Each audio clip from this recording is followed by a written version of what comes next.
I had a boss in PNG who I guess had to define what the future was in a situation where there was really no future. And I'm talking about the shared services business.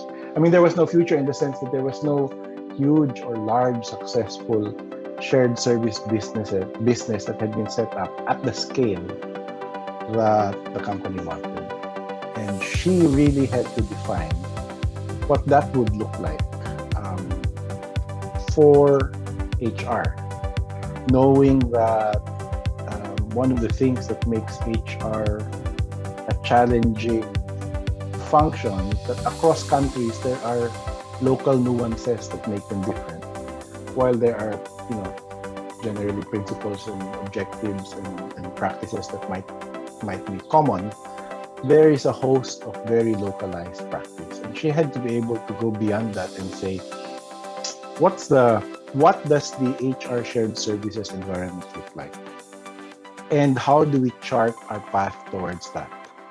And she recruited an internal team of experts, who then put detail and, you know, more executional um, plans into that vision that she painted. So at first, by herself, she kind of like defined what that endpoint was, and then pulled in and handpicked the people whom she wanted to be on the team, knowing the kind of talent she needed to execute the plan.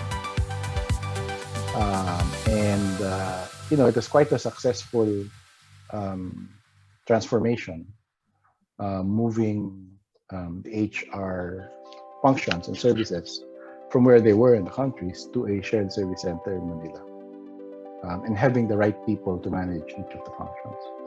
Um, it looks so simple now when you look back on it, but as it was happening, there were points at which we were saying, well, you know, can we really make this happen? And that was part of her role also, to go back and say, yes, it hasn't been done before. That doesn't mean it can't be done. We just need to find the right path, without herself knowing. So there was a lot of encouragement, a lot of challenging questions, a lot of unknowns, and yet she effectively steered the team through those unknowns to help us arrive at that point. And to me, that's the hallmark of a very successful leader, especially in a situation where there was a huge transformation that was required.